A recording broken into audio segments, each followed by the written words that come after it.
how undeserved a love he has bestowed upon us, how able to save that love is.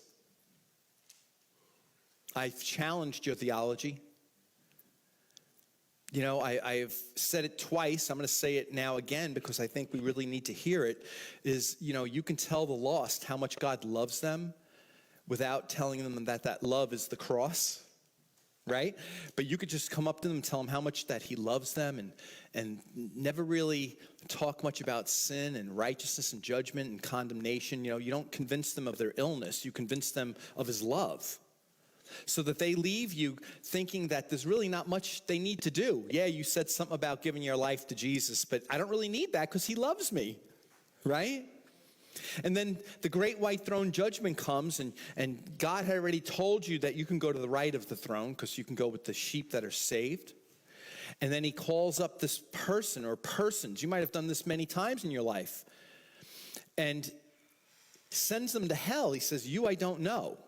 See, know, the word know is an intimate word. It means, like, you know, you are on board with me, you know me.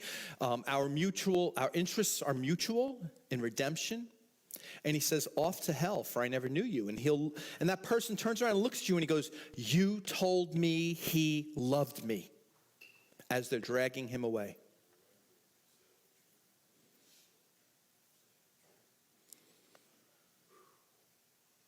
We can debate till the cows come home about how much God's love is sustained throughout every day to every lost person. My concept of that would probably be different than yours. But in the end, that person will not be saved, and they are counting on that love to save them. Even though they've never repented, they've never believed, they never they never made it a part of their lives, so much so that Jesus will look at them and he'll say, I never knew you. Away from me, you worker of lawlessness.